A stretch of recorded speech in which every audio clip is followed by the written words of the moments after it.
अगर हमारा वीर ब्रह्मचर्य ठीक है तो मन शांत और एकाग्र रहेगा और प्राण बलवान और सूक्ष्म रहेगा। अगर वीर कमजोर हो गया तो मन चंचल अशांत और प्राण स्थूल और बलहीन हो जाएंगे, स्थूल सूक्ष्म नहीं होंगे। आहार ठीक हो, भजन साधन से चिंतन आप अपना ठीक कीजिए और संकल्प दृढ़ निश्चय के द्वारा उन अशुभ क्रियाओं को दूर कीजिए। जो अशुभ क्रियाएं आप करते रहे तो आप सुधर जाएंगे, नहीं तो देखो कुछ दिनों बाद ऐसा होने लगेगा। आप देखना आपकी विचार शक्ति लुप्त हो जाएगी, आपके अंदर बिना किसी कारण के शंका बनी रहेगी, भय बना रहेगा, घबराहट बनी रहेगी, हर व्यक्ति से बात करने में चिड़चिड़ापन है, मतलब कितनी तरह की परेशानियां आ जाएंगी। नस नाड़ियां इतनी कमजोर हो जाती हैं कि उसी वीर शक्ति को रोकने की क्षमता खो देती थी। वो जरा सा भी स्पर्श करो निकल जाएगा, या जरा सा गलत चिंतन हुआ निकल जाएगा। तो और ऐसा अभ्यास हो जाता है कि ना ना ना ना सोचते सोचते हो जाएगा। अब ये सब पहले गुरुकुलों में रखा जाता था बच्चों को, इसीलिए कि उनको आध्यात्मिक शिक्षा के द्वारा पुष्ट किया जाता था। अपनी पाणी ग्रहण की हुई पत्नी के सिवा अन्य सब में भगवती की भावना करो। अगर दूसरी माताओं बहनों को काम दृष्टि से देखोगे नष्ट हो जाओगे, सारे पुण्य नष्ट हो जाएंगे, बुद्धि भ्रष्ट हो जाएगी। ये नेत्र ही तो फंसाते हैं। अजामिल बहुत बढ़िया धर्मात्मा आदमी था, हम नेत्र से देखा कि एक वैश्या व्यभिचार कर रही है जंगल में, बस उसी वैश्या के व्यभिचार दृश्य ने उसको भ्रष्ट कर दिया और पूरा जीवन वैश्यागामी बना दिया। नेत्र का सारा तो खेल है। ये देख देख के बर्बाद, आज की नई पीढ़ी बर्बाद हो रही, देखे कि तो मोबाइल में गंदी गंदी बातें देख के वही गंदे आचरण कर रहे। पर सिद्धासन और पद्मासन में बैठने की वो भूल न करे जिसका ब्रह्मचर्य ठीक नहीं है। भूल न करे, नहीं शरीर पीड़ा और रोग से ग्रसित हो जाएगा। ये वायु को संशोधित करके, चर्बी को भस्म करके, शरीर को शांत करके और मन को एकाग्र करके, प्राणों को सूक्ष्म करके भगवत प्राप्ति कराने में बहुत ही सहयोगी आसन है पद्मासन और सिद्धासन। लेकिन उसके पहले ब्रह्मचर्य का नियम नहीं, तो इन आसनों पे बैठने की भूल न करें। थोड़ा दुख आया रो दिए, थोड़ा खुशी हुई नाच दिए। नाचना भी है तो ऐसी हिम्मत में कि बारी से बारी दुख में भी नाचना बंद नहीं होगा। रोना है तो केवल प्रभु के लिए रोना है, झुकना है तो केवल भगवत भाव में झुकना है। हमको कोई रौंद नहीं सकता, कोई झुका नहीं सकता, हम भगवान के अंश हैं। थोड़ा तो समझो यार। आजकल नकली पनीर चल गया, नकली खोवा चल गया, मतलब आपको लगेगा हम पौष्टिक पा रहे हैं और वो आंतों के लिए बहुत हानिकारक होगा। तो बहुत से लोग देखो blood pressure low, blood pressure high, sugar, ये सब कितनी बीमारियां हो गई। इसका कारण भोजन है। और दूसरी बात है, अब व्यायाम कोई करना नहीं चाहिए। अब आज का क्या है, हर चीज मशीन से, आटा भी लगाने की जरूरत नहीं, कम से कम आटा गूंथने में थोड़ा, अरे रोटी भी बन के आने लगी, नहीं आटा करके उसमें डालो, रोटी इधर सेक के आ गई बस। ये भगवान की कृपा को कि अभी खवाने वाला नहीं आया है तो वो भी आ जाएगा कि आप बैठे रहोगे। यदि आप भगवान का आश्रय लिए हैं और आप नाम जप करते हैं तो किसी की ताकत नहीं है कि आपके धर्म के विरुद्ध आपके साथ व्यवहार कर सके। हम भी बच्चा ही थे, बच्चेपन से निकले, सब जगह रुकना बैठना उठना, कहीं भी किसी की भी सामर्थ्य नहीं थी। ये हम देखा है, जंगल में अकेले, सांप बीची सब, कहीं किसी। अब हम पद्मासन लगाए बैठे, बगल से काला सांप निकल रहा, सैनपुर, बस निश्चय कि अगर इसे काटना है तो तुम भाग लो, तुम्हें काटेगा ये नहीं तो दूसरा काटेगा, और नहीं काटना है तो ऊपर से निकल जाएगा, काटेगा नहीं। अब बंद के मंत्र जप रहे हो, धीरे से सामने से ऐसे गुजर के चले। कोई भी यहाँ सृष्टि में हमारा बाल भी बांका नहीं कर सकता, हमारा कर्म ही हमको गिराएगा। और अगर हम भजन कर रहे हैं तो उस कर्म को, अपने भाई का अगर कत्ल किए हो, मुझे पता हो कि ये दोषी है, तो क्या हम पैसे से उसको मुक्त करने देंगे? लगेगा कि जान की बाजी लगा देंगे। तुम्हें हम ऐसे ही एक गरीब आदमी की किसी ने हत्या की है, आपका पक्ष करो, पर ये ज्ञान कहाँ मिलेगा? बिना अध्यात्म के ये ज्ञान तो मिलेगा ना। ज्ञान तो इस बात का मिला कि कैसे पैसा कमाया जाए। पहले ढांढस बंधवाता है, विश्वास दिलाता है, नहीं ऐसा नहीं होगा, मैं ऐसा नहीं करने दूंगा, बस तुम छू लो, तुम देख लो, बस तुम संग बैठ लो, तुम ऐसा, वो फिर धीरे से आपको, फिर आप पछताएंगे कि ऐसा क्यों हो गया। प्रत्येक चेष्टा में प्रत्येक चेष्टा में इसका कार्य है उस विषय का मनन करके उसकी स्फुरणा को संकल्प रूप में बदल देना और उसको चेष्टा में उतार देना। और इतना कहने में समय ज्यादा लगा, उसको करने में नहीं लगता, तत्काल तदात्म कर देता है, उपासक को समय नहीं देता। लेकिन कृपा पात्र उपासक पहली ही सीढ़ी में इसको रोक लेता है। जहां स्फुरणा हुई तत्काल वो सावधान हो जाता है, शास्त्र विरुद्ध चेष्टा नहीं। क्या कोई ऐसे पाप भी हैं जो भगवान कभी माफ नहीं करते? एक है केवल पूरी सृष्टि में भगवान के भक्त का द्रोह, ये एक ऐसा पाप है जो भगवान माफ नहीं करते। ऐसे ही उपासक जब पहला भजन शुरू हुआ तो चलन बढ़ती है, ध्यान देगा। अगर उसी समय एक कवल पवा करके रोक दिया जाए तो उसको कोई तृप्ति नहीं होगी और परेशानी ऊपर से चित्त में हो जाएगी कि नहीं पा रहा था तो अच्छा था, अब पा रहा था तो भर पेट पाना। ऐसे ही अभी तक भजन नहीं करके विषयों में डूबे थे तो भूले हुए थे, लेकिन अब भजन शुरू किया तो अब जलन शुरू होगी। इतना नाम जप करो कि पेट भर जाए, तब जाके स्वाद आएगा। जिस दिन से भजन शुरू किया उस दिन से भवरोग नष्ट होना प्रारंभ हो गया। व्यर्थ नहीं जाएगा, पर उस नाम का, अंतिम नाम का, जिस समय भगवत साक्षात्कार होगा उसका इंतजार करते हुए नाम जपते रहो, हर कवल खाते रहो, पेट भर रहा है। तो जब यहाँ आओगे तब खीर कैसी है, पुआ कैसा है, पकौड़ी कैसी है, कचौड़ी कैसी, उसका स्वाद तब आएगा जब आपका पेट भरने लगेगा। और पुष्टता जिसे बल कहते हैं वो तुम्हारे वीर्य में होती है। जिसको तुम खिलवाड़ समझते हो वो खिलवाड़ नहीं, तुम्हारी जीवनी शक्ति है। यदि संयम से ब्रह्मचर्य से रहो तो ना उतनी घी में ताकत है, ना दूध में ताकत है, ना किसी भी पदार्थ में ताकत जो तुम्हारे ब्रह्मचर्य में ताकत है।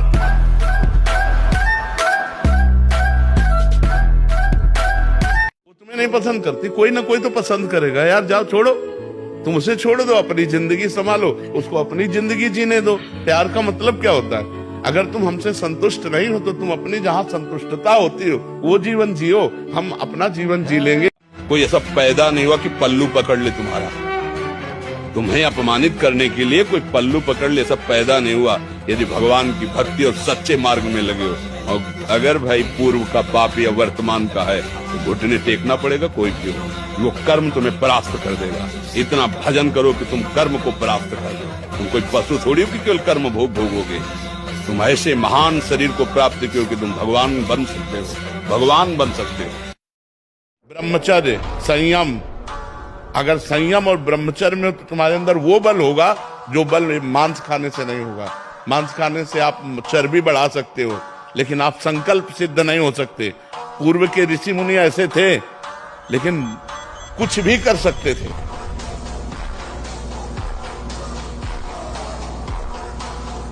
हमारी बात को याद रखना, यौवन अवस्था में आप अपने को नहीं संभाल पाए तो वृद्धावस्था की आस छोड़ दो कि आप भजन कर लोगे और संयम में रह लोगे। ये बात याद रखना। अगर यौवन अवस्था में आप अपने को संभाल ले गए तो तुम्हें कोई भ्रष्ट नहीं कर सकता। ये बिल्कुल अनुभूत विषय है। जीवन भर साधक बन करके रहो, सिद्ध बनने की चेष्टा मत करो, अवतार बनने की चेष्टा मत करो। अपने को हे तीन भाव से देखो, निकल जाओगे भव समुद्र से। अगर इस अवस्था में आपने अपने को संयम में नहीं रखा, बिल्कुल आप संयम में, बहुत अनुभूत विषय है, बहुत से दृश्य हमने देखे, बहुत से। यदि यौवन अवस्था में आप संयमी नहीं बन पाए तो भूल जाना कि बूढ़े अवस्था में आप ठीक हो जाओगे। आज इसी क्षण इन असत क्रियाओं पर शासन ये आप जो ढिलाई कर देते हैं, ये आपके लिए बहुत घातक होगा। निकल आए हैं फिर भी आप सकिल कर वहीं जा रहे हैं। आप इस बात को हृदय में बैठा लीजिए, प्रवचन नहीं, ये हृदय बोल रहा है कि भगवान नाम जापक को किसी की सामर्थ्य नहीं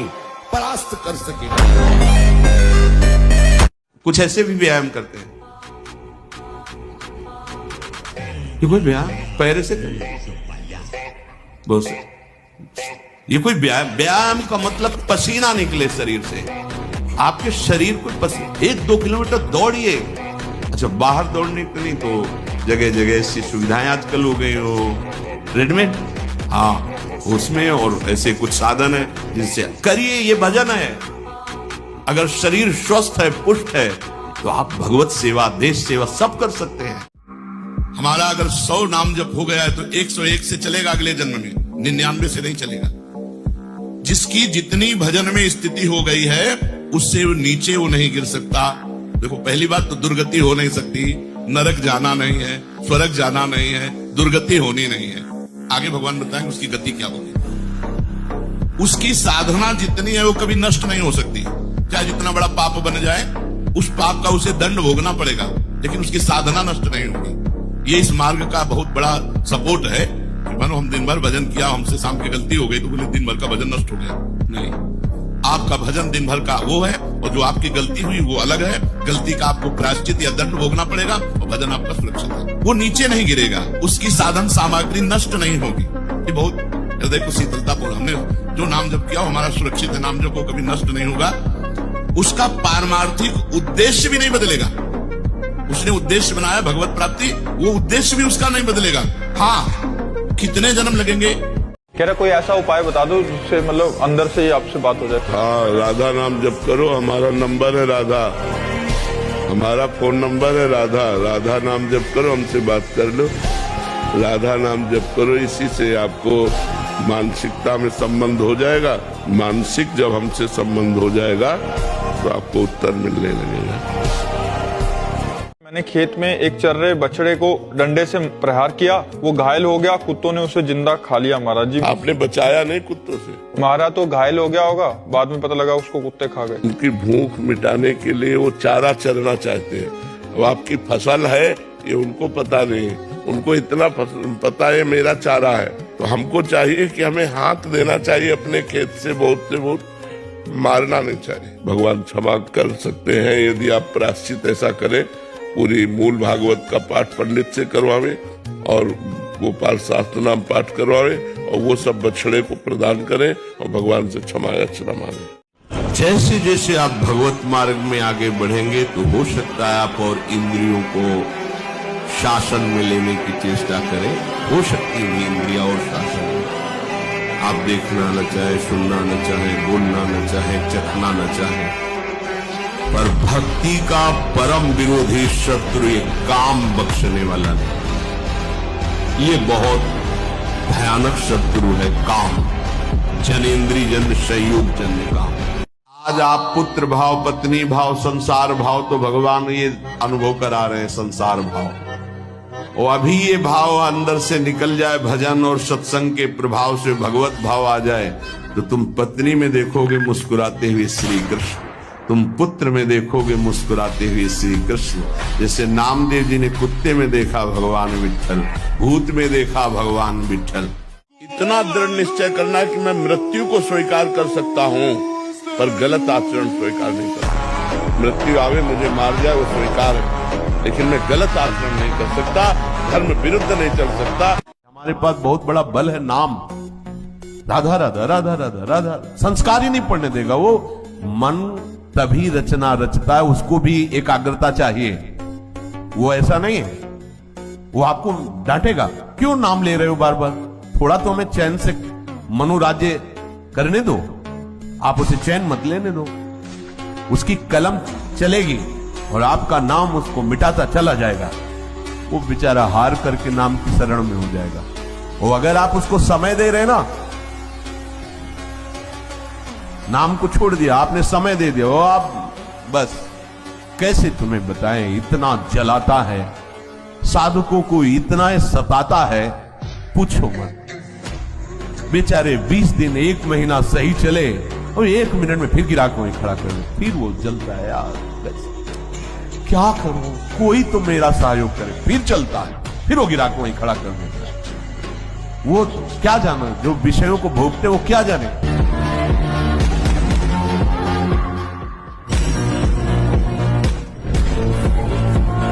ये अनुभव की बात कह रहे हैं। कुछ बात होती है जो शास्त्रीय, और उसी का जब अनुभव किया जाता है प्रैक्टिकल उसका, तब वो बात ज्यादा समझ में आती है। इस काम को ये देखा है कि उसका कोई भी आश्रय नहीं होना चाहिए, सहारा नहीं उसको होना चाहिए। अगर आपको लग रहा है कि 1 किलोमीटर जाने के बाद हमारे काम की पूर्ति हो सकती है, तो मर गए आप, मारे जाओगे, मारे जाओगे। अगर कोई भी व्यक्ति शरीरधारी इस काम का आश्रय आपके हृदय में है, तो आप मारे जाओगे पक्का। सही बात ये हुई है कि भगवान भूतेश्वर की आपके ऊपर कृपा हो गई है, जो राम राम तुम्हारे को जपने की रुचि हो गई। बहुत कृपालु हैं भगवान शंकर। जा पर कृपा न करें पुरारी, सो न पाओ मुनि भगत हमारी। परम कृपालु भगवान शिव आप पर बरस रहे हैं। आप जो हृदय में आया उसी में चल दीजिए, कोई प्रश्न नहीं, इस पर कोई विचार नहीं। अपने आराध्य प्रदत्त मार्ग पर विचार नहीं किया जाता, चल दिया जाता है। ये प्रभु ने आपको चलने का अवसर दे दिया है। चिताभस्मा लेपो गरल मसनम दिक्पट धरो जटाधारी कंठे भुजगपतिहारी पशुपति कपाली भूतेशो तो भजति। अगर उनका भजन जगदीश ही का पदवी, ये जगदीश की पदवी प्रदान करते हैं। जब भगवान शिव प्रसन्न होते हैं तो ये प्रदान कर देते हैं। भगवान हम आपको बताएं, इसमें जिद्दी स्वभाव चाहिए, हारना नहीं सीखा, घुटने टेकना नहीं सीखा। बस ये आप जो समझ लो, साधुता में एक जिद्दी स्वभाव चाहिए।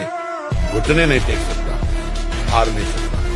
मैं भगवान का दास हूं, अविनाशी का बच्चा हूं, तो गिरा नहीं सकते। कितनी बार गिराओगे, जितनी बार गिराओगे उतनी बार हम बलवान होंगे, उतनी बार हम वो सूत्र देखेंगे, अब मैं फेल कहां से हो रहा हूं, निकल जाएंगे। यदि आप शाम में बदल, इसको भजन से मतलब नहीं है, इसको क्षण क्षण में नवीन नवीन प्रपंच चाहिए। ये मनुष्य वेगम मनोवेगम, इसका स्वरूप यही है, यही बंधन और मोक्ष का कारण है। ये क्षण क्षण में प्रपंच चाहता है। 5 ज्ञानेंद्रियों के द्वारा ये जाल रचा करता है जीव को फंसाने का। जहां हो, जैसी परिस्थिति में हो, बहुत अच्छी परिस्थिति भगवान ने दी, उसी परिस्थिति में भजन कर ले जाओ। परिस्थिति बदलने की जरूरत नहीं है, भजन करने की जरूरत है। भजन कर ले गए तो स्थिति बदल जाएगी, परिस्थिति नहीं। परिस्थितियां कहीं भी अनुकूल नहीं होती, स्थिति अनुकूल बनाई जाती है भजन के द्वारा। स्थिति जीवन में कभी कोई परिस्थिति ही ऐसी नहीं रही जिसमें भजन किया जा सके। जीवन में पूरे, अगर पूरे जीवन के तारतम्य को देखते हैं तो एक कष्ट की वेदी पर स्वाहा ही स्वाहा होता था। थोड़ा आपको कम अच्छा लगता है डाउन होना। भगवान के अंशों को थोड़ा दुख आया रो दिए, थोड़ा खुशी हुई नाच दिए। नाचना भी है तो ऐसी हिम्मत में कि भारी से भारी दुख में भी नाचना बंद नहीं होगा। रोना है तो केवल प्रभु के लिए रोना है, झुकना है तो केवल भगवत भाव में झुकना है। हमको कोई रौंद नहीं सकता, कोई झुका नहीं सकता। जो ब्रह्मचर्य का नाश करता है, देखने से इस बदसूरत नजर आने लगेगा। चाहे जितना गोरा हो, चाहे जितना ऊपर से चिकनाट लगाए हो, उसके कपोल में हल्के हल्के से सांवले दाग प्रकट होने लगते हैं, एक झुर्री सी पड़ने लगती है। ये वीरनाश का लक्षण है। आंखें धस जाती हैं और उसकी हड्डियां कमजोर होने लगती हैं, बाल पकने लगते हैं, झड़ने लगते हैं। हमारे अंदर एक सुषुम्ना नाड़ी है जो बंद पड़ी है, अगर वो खुल जाए तो अंतराय नाम का खत्म हो जाए। और जब आप साधन पर बैठे तो 10 बार कम से कम अगर आप कर सके, आप 1 महीना ये करके देखिएगा। इससे 10 बार ऐसे करेंगे और एकाग्रता ये करेंगे और नाम लिखने की प्रक्रिया करेंगे। आप 1 महीने करिएगा, फिर आप बताइएगा कि आपको कैसा लगता है। अगर सत्य स्वीकार करते हो प्रियालाल मुझे चाहिए, तो इसे लगन कहते हैं। इस लगन में ऐसी अगन है, नारायण हरि भजन में पांचों न सुहात, विषय भोग, निद्रा, हंसी, जगत प्रीति और बहुबात अच्छा नहीं। जिस नींद में आप सुख लेते हैं, उपासक उस नींद को धिक्कारता है। इतने घंटे हम भगवत विस्मरण करके अचेत अवस्था में पड़े रहे, वो कम से कम नींद को स्वीकार करता है। कम से कम, जितना कम, कंजूस की बात, जितने कम से काम चल जाए। एक समय तक ये नींद परेशान करती है, फिर आप बुलाएं भी तो नहीं आएंगे। जब आपका शतोगुण बढ़ेगा, भजन बढ़ेगा, फिर ये आप इसको निमंत्रण भी दे के आ जाए। निमंत्रण देने का मतलब अनुकूल वातावरण, सुंदर शैया, सब व्यवस्था कर दीजिए, नहीं आएगी। हमें कोई गाली दे रहा है, हम सह जाएंगे। चोट पहुंचाने का तात्पर्य का भाव से लेकिन कोई हमारे धर्म पर फिर हम नहीं सहेंगे। मानसिक रोग डिप्रेशन से निवृत्ति के लिए, शारीरिक रोगों को सहने की सामर्थ्य या निपटाने के लिए, और लौकिक कामनाओं की पूर्ति के लिए या पारलौकिक कामनाओं की पूर्ति के लिए या परम पद के लिए या शुद्ध ज्ञान के लिए या भगवत प्रेम के लिए जो भी आपको चाहिए वो सब नाम से प्राप्त हो जाएगा। पर जैसे 1 करोड़ के हीरा का आपको हार लेना है तो 1 करोड़ होना चाहिए, 10 रुपए में नहीं मिलेगा। ऐसे ही आपको जो कामना है उसके अनुसार पहले नाम जप करो, पाप नष्ट हो और उस कामना की पूर्ति निश्चित हो जाएगी, निश्चित।